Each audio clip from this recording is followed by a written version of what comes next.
Bueno, hola y bienvenidos a todos y a todas a este nuevo formato llamado Entre Expertos. Hoy tenemos aquí entre nosotros pues al doctor David Peñarrocha, que va a hablarnos de la optimización con base científica del pilar como clave para prevenir la pérdida ósea perimplantaria. El doctor David Peñarrocha es un destacado odontólogo y especialista en implantología y en odontología restauradora, conocido a nivel nacional e internacional. David, sin más, muchísimas gracias por acompañarnos y bienvenido y gracias por dar la inauguración de este nuevo formato. Bueno, pues muchas gracias, César, por la invitación para participar y poder compartir lo que hacemos en la Universidad de Valencia. Eh, la charla de hoy, la breve charla de hoy, va a servirnos para repasar la investigación que realizamos en la Universidad de Valencia en los últimos años en relación fundamentalmente con los pilares del sistema Galimplant.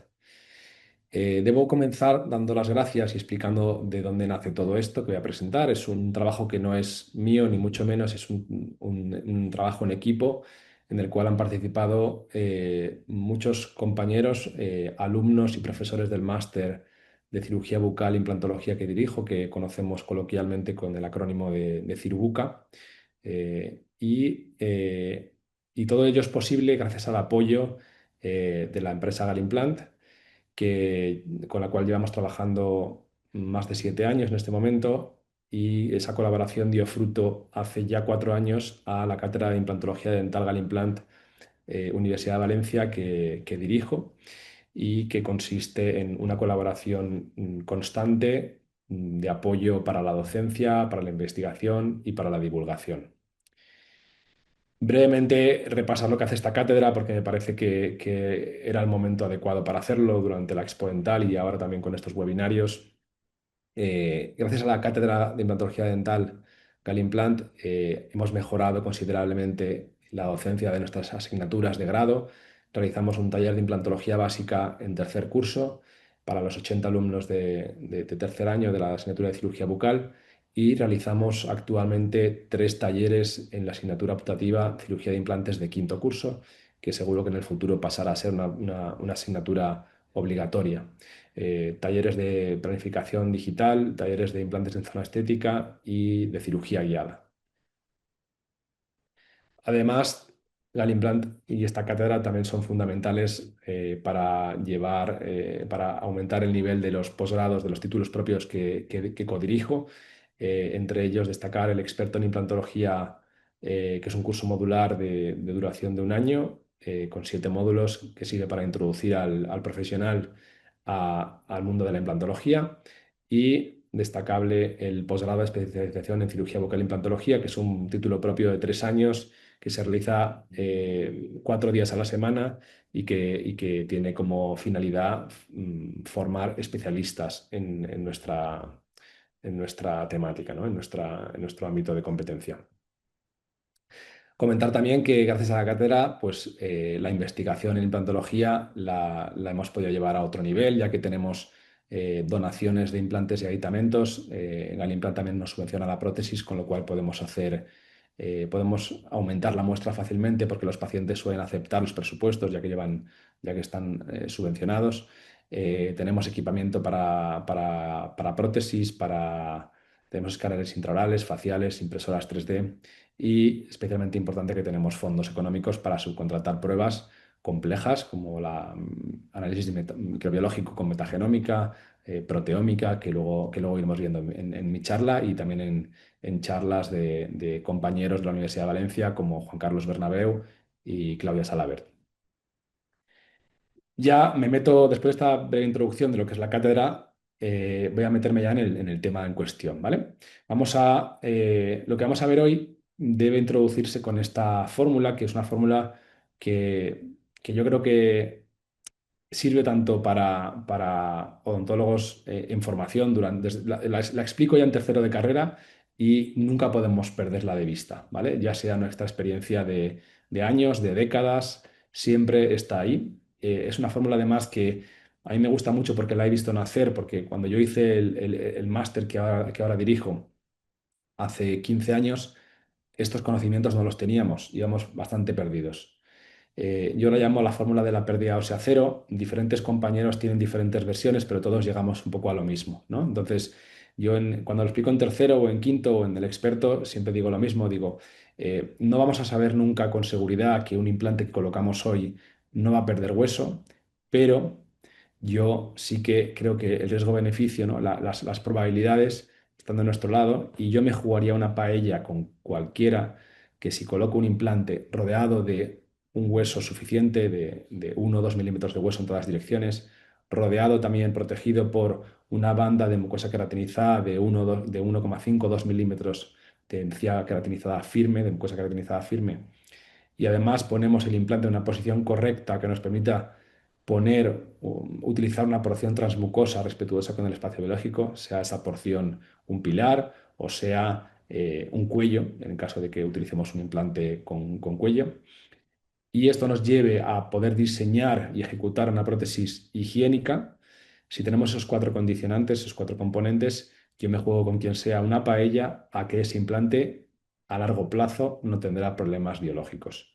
Es cierto que hay otros factores, por ejemplo, factores del paciente, enfermedades sistémicas, susceptibilidad genética, epigenética, hábitos. Es cierto que van a influir, pero si estos cuatro parámetros están perfectamente controlados, las probabilidades de éxito son muy altas, incluso en pacientes no ideales. Si en cambio nos falla uno de ellos, o sobre todo si nos fallan más de uno, las probabilidades de fracaso, incluso en pacientes sin enfermedades sistémicas y con buenos hábitos, son mucho mayores, ¿vale? Entonces tenemos que trabajar como profesionales. Es complicado que nosotros influyamos sobre las enfermedades sistémicas. Tenemos cierta limitación a la hora de trabajar sobre los hábitos de los pacientes. En cambio, estos cuatro componentes están en nuestra mano diagnosticarlos y tratarlos desde el principio en nuestro plan de tratamiento con implantes. Dentro de estos cuatro, a mí me interesó desde el principio de la colaboración con el implant, especialmente el aspecto de la porción transmucosa. ¿Por qué? Bueno, porque el factor de hueso y de mucosa queratinizada son factores quirúrgicos que tenemos que, sobre todo, enseñar a los alumnos, ¿no? Estos factores los abordamos mucho en la fase de docencia, ¿no? Nuestra labor en la universidad va en gran parte a estar relacionada con formar y capacitar a los alumnos que vienen a nuestro centro en que sepan diagnosticar la presencia o ausencia de hueso y mucosa queratinizada adherida, y cuando no la haya o no los haya, pues que sepan utilizar técnicas regenerativas para poder conseguir suficiente hueso, suficiente mucosa queratinizada. Eh, Después está la fase protésica. Esa fase protésica, si el implante está bien colocado y están bien elegidos los componentes del sistema de implantes, va a depender fundamentalmente de que trabajemos con un buen laboratorio. Entonces también se escapa de nuestro control habitual. En cambio, tenemos mucho que hacer a nivel de la porción transmucosa. Ese componente lo podemos trabajar y lo podemos estudiar, lo podemos desarrollar junto a una empresa como Galimplant y consideramos que tenemos margen de mejora. Es cierto que los productos actuales ya funcionan muy bien, pero funcionan muy bien gracias también a los avances que ha habido hasta este momento y seguro que podemos hacer que funcionen todavía mejor. Dentro del estudio del pilar, hemos analizado durante estos años y estamos todavía analizando, porque yo voy a presentar estudios que están concluidos, pero muchos otros que están en proceso de elaboración, ¿no? De captación de muestra, de análisis, no están redactados y no están publicados.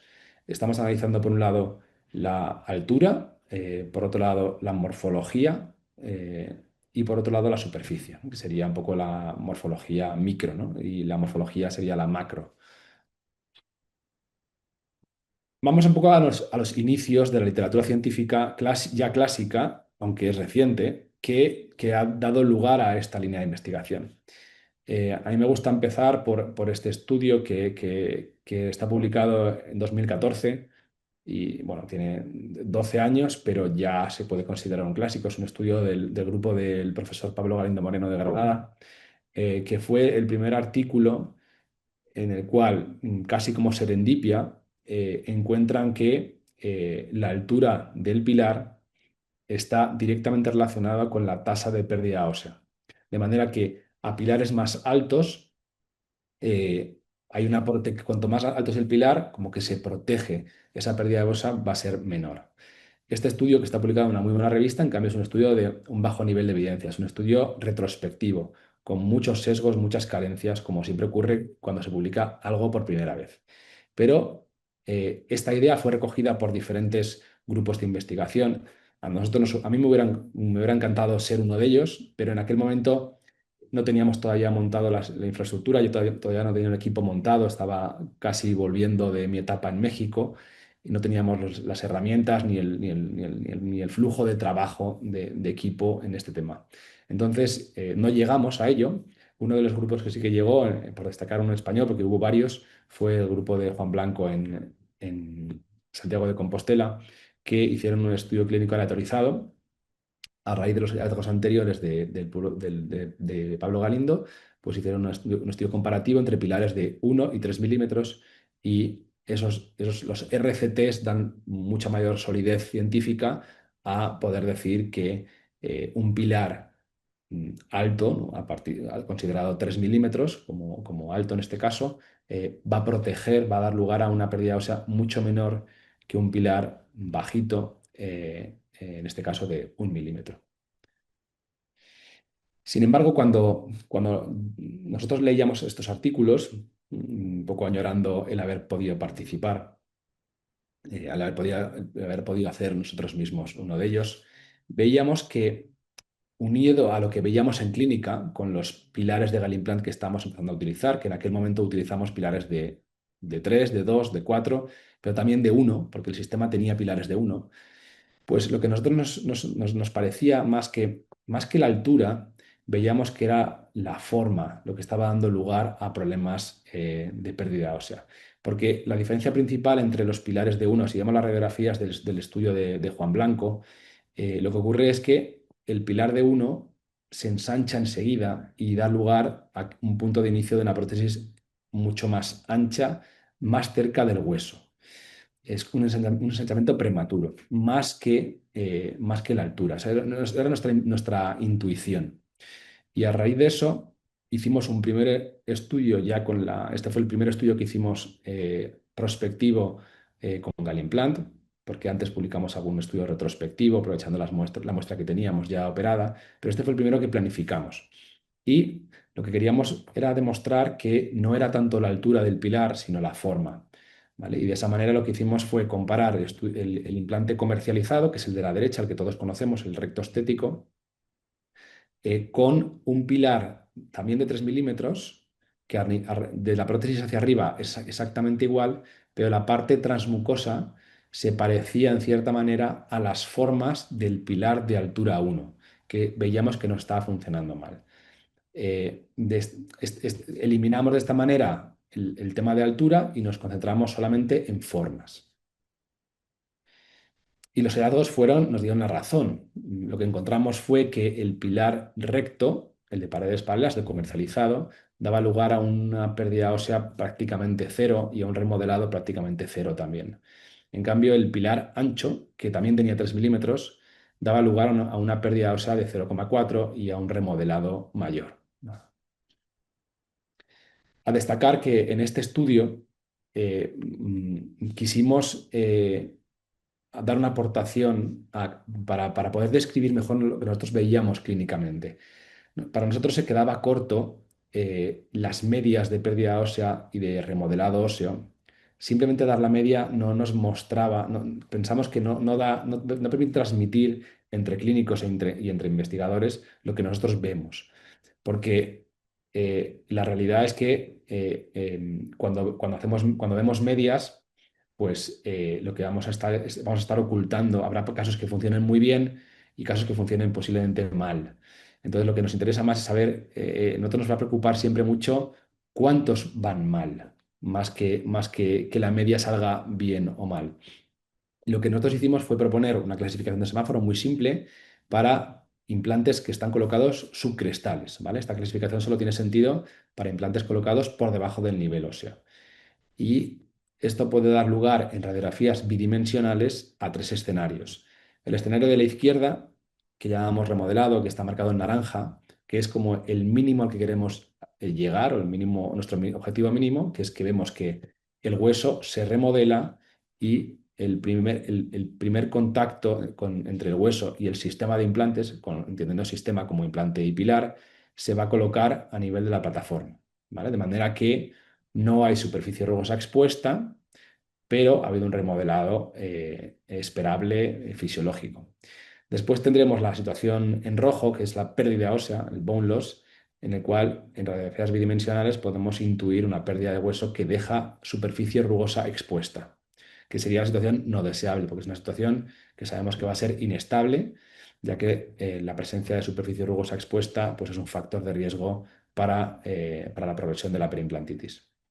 Y luego tenemos a la derecha la situación ideal, ¿vale? Que sería lo que nosotros llamamos bone overlap, que es, al menos en radiografías bidimensionales, insisto en esto, vemos un crecimiento de hueso por encima de la plataforma del implante hasta apoyarse sobre el pilar. Es cierto que solamente podríamos saber qué está ocurriendo con ese hueso si hiciéramos una tomografía computerizada.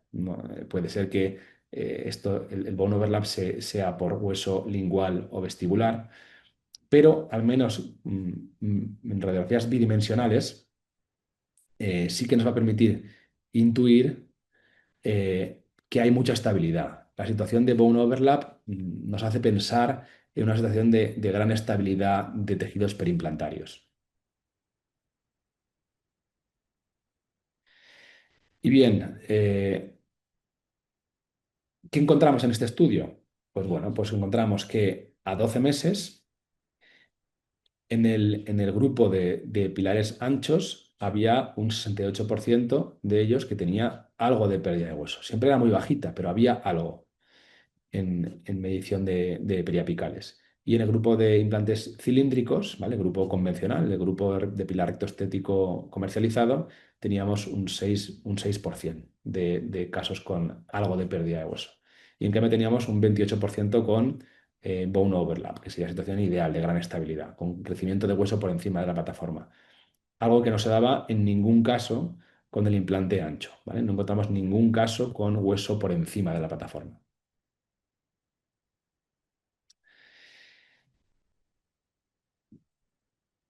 Esta clasificación la hemos empezado a utilizar en diferentes nuevos estudios. Uno de ellos es este, se acaba de enviar para ser publicado. Es un estudio que, bueno, hemos querido ahondar en el sentido de que nosotros enseñamos a nuestros alumnos a que deben apuntar a colocar pilares de altura 3 milímetros, sabiendo que el pilar de altura 2 funciona bien, pero lo queremos dejar como rescate, ¿vale? Siempre porque si en el posoperatorio, en la curación de los tejidos, algo no funciona al 100%, con el pilar de 3 podemos bajar al de 2 y estar tranquilos, ¿vale? Si en cambio el paciente, el alumno, el profesional apunta al pilar de 2 y algo no funciona bien y le toca ir al pilar de 1, ese pilar sabemos que va a dar problemas biológicos o le va a tocar hacer prótesis directa implante. Entonces, lo que queríamos ver era si el pilar de 2 se comporta de una manera aceptable, ¿vale? Porque hay literatura científica que compara mucho pilar de 3 con pilar de 1, pero hay una falta de evidencia de ver dónde se sitúa este pilar de 2 milímetros. Y encontramos que el remodelado era muy similar y que la pérdida ósea era cero de media en ambos grupos. Pero, como hemos dicho, estas medias de remodelado y pérdida óseas no nos dan toda la información, ¿no? Son un poco, las medias ocultan ciertos datos extremos. Y lo que hicimos fue aplicar la clasificación del semáforo. Vimos que en el pilar de 3 milímetros, en este estudio, que la diferencia frente al anterior es que en este ya colocábamos los implantes a -2. En el estudio anterior, que era de la forma, era nuestro primer estudio, éramos todavía bastante no éramos expertos en el sistema de Galimplant y poníamos los implantes a una profundidad de -1 milímetro bajo la cresta. En este ya los poníamos a -2.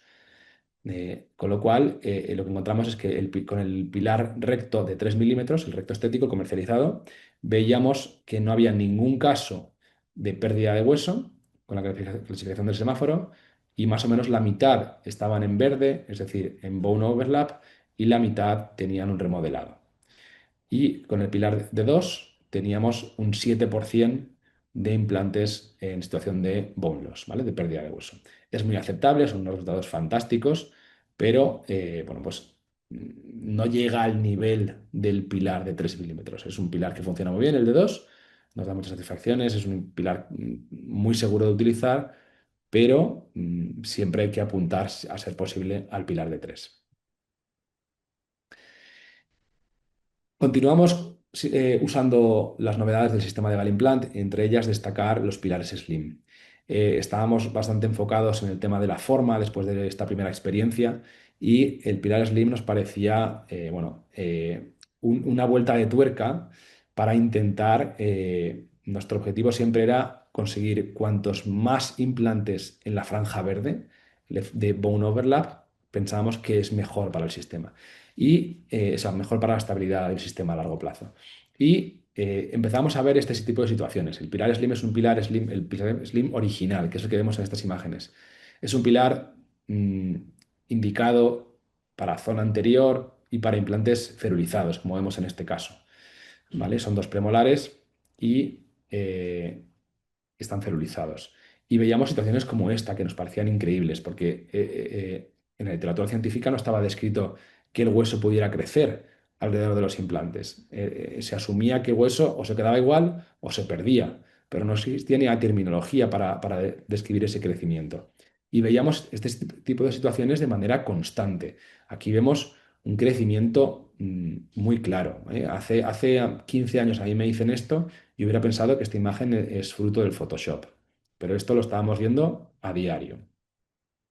Y entonces nos planteamos estudiar hasta qué punto nos puede aportar el incorporar una cierta concavidad a esos pilares, que la concavidad lo que nos va a aportar es más espacio para el hueso, más espacio para los tejidos blandos y quizá en cierta manera podría ser que el primer milímetro después de la plataforma es un milímetro convergente hacia coronal que va a favorecer quizá que las fibras de inserción conectivas pues se sellen más hacia coronal.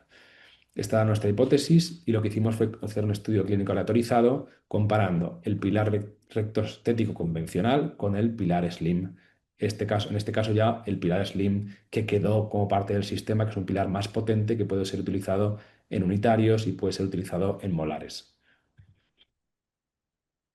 Y de nuevo, este estudio está sin publicar, tenemos los datos y va a ser enviado en breve a la revista científica.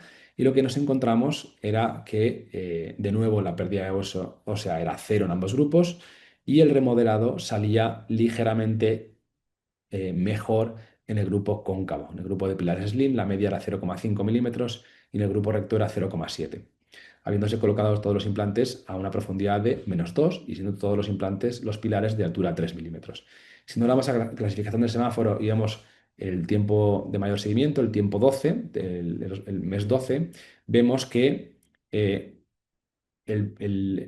grupo de pilar recto sale muy similar al grupo anterior, que es que más o menos la mitad de los implantes observamos en radiografías periapicales bone overlap y la mitad vemos remodelado. Y en el grupo de pilar slim, el pilar cóncavo, nos lleva por encima del 80% de casos con aspecto radiográfico de crecimiento de hueso por encima de la plataforma.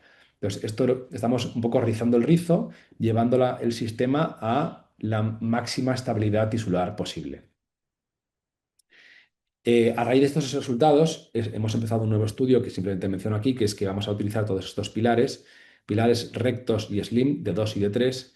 Es una tesis doctoral que lo que pretendemos es estudiar si pudiera ser que el pilar slim de 2 milímetros se comporte de manera similar al pilar recto de 3, ya que, como veremos en el estudio a continuación, pues ese aumento de superficie puede que esté artificialmente alargando el pilar, ya que alarga la superficie de contacto con los tejidos blandos. Y quizá quede en el futuro que cuando utilicemos pilares de 2 milímetros es cuando esté especialmente indicado el uso de pilares slim. En relación a esto, compartir con vosotros un poco lo que es, yo creo que la joya de la corona hasta el momento de la colaboración entre Galimplant y sus diferentes universidades de referencia. Este estudio que voy a presentar ahora es fruto del trabajo de 4 universidades que tienen 4 cátedras de implantología. Somos la Universidad de Valencia, la Universidad de Santiago de Compostela, la Universidad de Murcia y la Universidad de Salamanca. Y fue un estudio clínico aleatorizado, multicéntrico, a boca partida, en el cual realizamos histología e inmunohistoquímica para analizar qué está ocurriendo en los tejidos blandos perimplantarios alrededor de pilares rectos y pilares cóncavos. Lo que hacíamos era colocar pilares slim y pilares rectos, uno de cada, en pacientes con fenotipos gruesos y al cabo de unos meses, con este punch diseñado y fabricado por Galimplant, nos permitía coger unos donuts de encía perimplantaria que podíamos mandar junto con el pilar a analizar, ¿vale? En la Universidad de Murcia. Por ir al grano, voy a ir directamente a los resultados. Lo que encontramos fue que el grupo de pilares cóncavos aumenta la altura de los tejidos blandos supracrestales de manera artificial, digamos, ¿vale? Porque un pilar de 3 da lugar a una altura de tejidos blandos perimetrarios superior a 3. En cambio, el pilar de 3 tiene una superficie de tejidos blandos supracrestales de 3. En este estudio, reseñar que los implantes se colocaban un poco no siguiendo la filosofía del sistema, eran siempre colocados a nivel crestal o muy ligeramente supracrestal, 0,5. Y siempre eran pacientes elegidos con fenotipos gruesos que tuvieran 4 milímetros o más de encía para ver exactamente cómo se comporta la encía en relación a los pilares, ¿vale? No están colocados como marca el sistema a -2 o como suele ser habitual. Entonces lo que encontramos es que en los pilares cóncavos, en los pilares slim, hay un aumento artificial de esa altura de tejidos blandos, precisamente porque en lugar de una línea recta, estamos trabajando con una parte de una circunferencia. Además, encontramos que cambia el porcentaje de fibras de conectivo, de colágeno. En el conectivo cambia la disposición de las fibras. Hay un mayor número de fibras perpendiculares al pilar, ¿vale? Siempre nos gusta que haya, a ser posible, fibras que no se orienten solamente de manera circunferencial alrededor del pilar, que es lo habitual, que haya fibras que se asemeje histológicamente a la disposición de las fibras de Sharpey en dientes, ¿no? Que sería un poco el gol estándar con el que soñamos que algún día podamos llegar en implantología. Y lo que es más lo que es más importante de todo es analizar la inflamación. La inflamación se analizó en este estudio usando una clasificación categórica que quiera más detalle puede leer el artículo. Se clasifica cada pilar o cada tejido perimplantario en cada pilar en grado 0, 1, 2 y 3 en función de la densidad de células inflamatorias, de vasos sanguíneos y bueno, la diferente tipología de células. Lo que encontramos fue que la media de la inflamación en los pilares cóncavos era de 1 y en cambio en los pilares 2 la media salía grado 2, ¿vale? En los pilares convencionales. De manera que la inflamación media era inferior en los pilares cóncavos. Mencionar simplemente la otra temática que estamos analizando, que es la superficie del pilar. De esto va a hablar en detalle mi compañera Claudia Salabert, mi alumna de doctorado, Claudia Salabert, que os hablará de nuestra colaboración con las universidades Jaume I de Castellón y la Universidad del País Vasco para analizar, utilizando técnicas de proteómica, estamos analizando cómo diferentes modificaciones en la superficie de los pilares anodizado y rugosidad, por el momento, cómo influyen en el depósito de proteínas, que eso nos va a poder llegar a anticipar lo que ocurrirá clínicamente con estos pilares. Entonces, hemos ya publicado 3 artículos in vitro sobre proteómica y este tipo de superficies y estamos realizando actualmente un estudio clínico en el cual ponemos implantes mecanizados, analizados y los mandamos luego a analizar para ver qué proteínas del paciente se han depositado sobre ellos. Esto, como digo, lo desarrollará mi alumna de doctorado, Claudia Salabert, en otro webinario. Finalmente, comentar la otra línea la otra línea de trabajo relacionada a los pilares, que es cómo rizar el rizo para saber cómo utilizar bien los pilares para maximizar los resultados.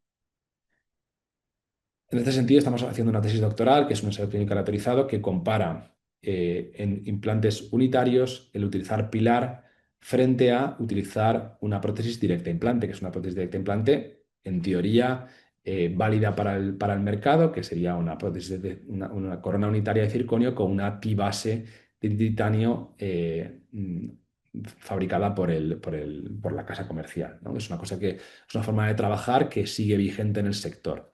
Aunque no es la filosofía de trabajo de Galimplant, queremos comparar la filosofía ideal, usando pilar, con una filosofía que existe en el sector y está muy extendida. Y esta comparación se hace a boca partida, pacientes que reciben dos implantes unitarios, y se analiza las PROMs, es decir, las variables reportadas por los pacientes, dolor, inflamación durante la fase protésica, todo lo que sea que las sensaciones del paciente por medio de cuestionarios. Y luego, al cabo de un año, analizamos la pérdida ósea y la salud perimplantaria. Y lo más interesante que es que estamos ahora en el proceso de desmontar las coronas y en el caso del grupo de pilar, desmontar los pilares, tomar muestras del interior de las conexiones y analizar las diferencias en la microbiota dentro del implante utilizando técnicas metagenómicas entre usar pilar y no usar pilar. También estamos realizando un estudio con pacientes que reciben 3 implantes unitarios para entender qué hacer. Este estudio viene de la duda clínica de qué hacemos con esos implantes que nos quedan con una estabilidad de en torno a entre 15 y 25 newtons por centímetro. Porque todos tenemos claro que cuando el implante queda muy fuerte, le ponemos el pilar y le damos torque, pero tenemos la duda de qué hacer con esos implantes que están ligeramente flojos, ¿no? Entonces, eh, una opción aquí sería ponerle una tapa de cicatrización y la otra opción sería ponerle un pilar a mano y no ponerle tapa. Esa es una cosa que clínicos del sistema de Galimplant hacen una de las dos opciones. Lo que hemos hecho en este ensayo clínico aleatorizado es tener un implante ideal, que se coloca un pilar, se le da torque y se le pone tapa, es decir, un pilar o sea, un implante ideal realizado con el sistema Galimplant. Y luego una de las dos alternativas, un implante se le pone un pilar a mano y en el otro se pone una tapa de cicatrización a mano y el implante se deja sumergido y se restaurará en una segunda cirugía en la cual se le pondrá el pilar y se le dará torque.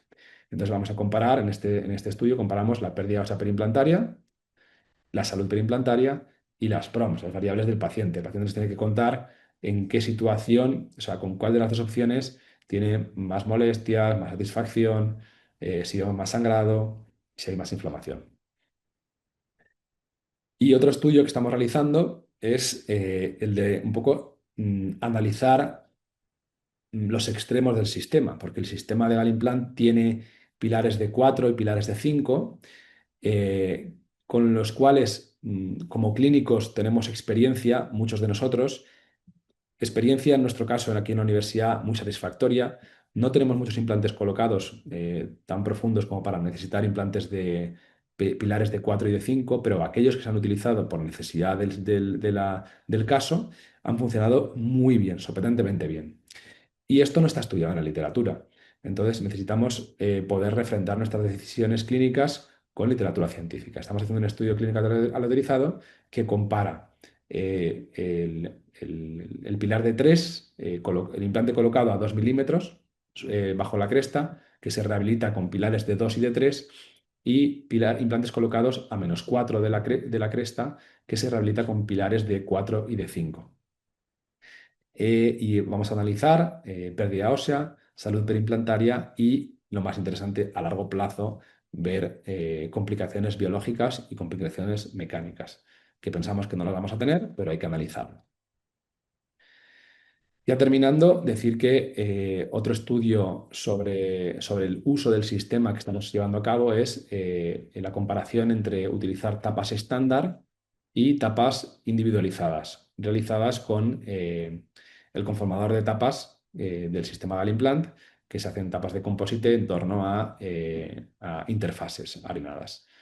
Aquí vamos a analizar las variables del paciente, las prompts del paciente, sobre todo durante las fases protésicas, ver molestias, inflamación, dolor durante la prueba el escaneado, la prueba de plástico, el colocado de las prótesis. Luego también ver la pérdida ósea y la salud preimplantaria de ambos grupos. Y también muy interesante analizar con escaneados intraorales que superponemos la diferencia en el volumen de tejidos blandos alcanzados. Porque nuestra sensación es que por medio de estas tapas que se hacen individualizadas, podemos de una manera muy sencilla conseguir contornos gingivales que se asemejan mucho más a los dientes naturales que si utilizamos tapas cilíndricas estándar que no se adaptan a cada caso. Con esto termino. Vuelvo a dar las gracias a todo mi equipo de trabajo, a, a la empresa Galimplant por apoyarnos de una manera tan generosa. Nos permiten hacer una docencia y una investigación de un nivel y con una facilidad que hace años era imposible soñar. Tanto por los recursos que nos dan como sobre todo por la comunicación tan fluida que hay, ya que en cuanto queremos cuando queremos una pieza que nos fabrique, que nos diseñen algo a medida para probar una idea loca, en menos de un mes lo tenemos siempre en nuestra mesa, en nuestra clínica y lo podemos probar.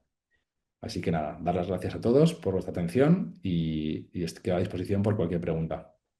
Bueno, David, pues muchísimas gracias por acompañarnos. Te voy a trasladar, bueno, nos han llegado varias preguntas, pero hemos seleccionado dos para completar la charla. La primera de ellas es cómo influye la conexión implante-pilar en la estabilidad de los tejidos periimplantarios. Vale, César, pues muchas gracias. Me viene bien que hagas esta pregunta, que alguien del público haya hecho esta pregunta por aclarar, porque toda nuestra investigación se basa en las premisas que yo he dado por sabidas, que es que el sistema, para poder trabajar con pilares largos colocados en implantes subcrestales, profundos en el hueso, tenemos que tener un sistema como el de Galimplant, similar. Tenemos que tener un implante bone level, muy importante, con conexión cónica y con aditamentos protésicos fabricados por el mismo fabricante, no utilizar clónicos, que es lo porque hay ciencia al respecto de que usar clónicos da lugar a un sellado insuficiente, de manera que con conexión cónica, piezas fabricadas por el mismo fabricante y torques de apretamiento indicados por el fabricante que están estudiados a nivel de ingeniería, conseguimos un sellado suficiente como para que el sistema se comporte sin ese filtrado microbiológico en profundidad. Entonces, todo lo que hemos hablado, conseguir esa pérdida ósea cero, conseguir que haya menos casos de remodelado y más casos de bone overlap, de crecimiento de hueso por encima, al menos a nivel radiográfico, solamente va a ser posible si usamos los pilares asociados a una conexión cónica de en torno a 10, 11 grados en implantología dentales como son estas conexiones. O sea, no tiene que ser la conexión Gall-implant, pero tiene que ser algo similar, una conexión de este estilo. En ese caso, podremos aplicar esto, o sea, podremos extrapolar estos resultados a nuestra clínica. Vale, y ya para finalizar, ¿qué parámetros considera imprescindibles al seleccionar un pilar para zona estética? Bueno, en zona estética, todo lo que hemos hablado hasta el momento aplica. Es verdad que nuestros estudios son siempre en zona posterior porque son más fáciles es más fácil encontrar muestra homogénea. Entonces, siempre los RCTs, los ensayos clínicos autorizados que hacemos en la universidad, siempre utilizamos premolares y molares porque hay mucha más abundancia. Pero en zona estética podemos aplicar el tema de la altura, pero en este caso es todavía más importante que utilicemos pilares.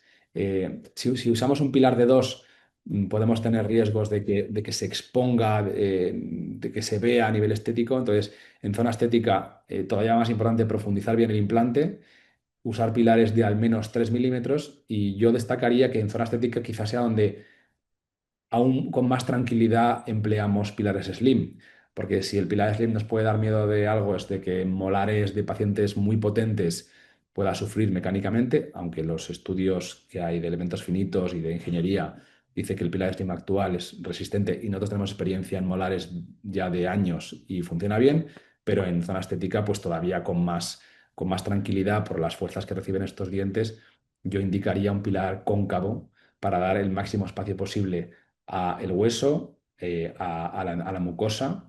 Es una zona en la que cuanto menos titanio y más tejidos del paciente, mejor. Hay espacio para hacer injertos de hueso, hay espacio para hacer injertos de encía.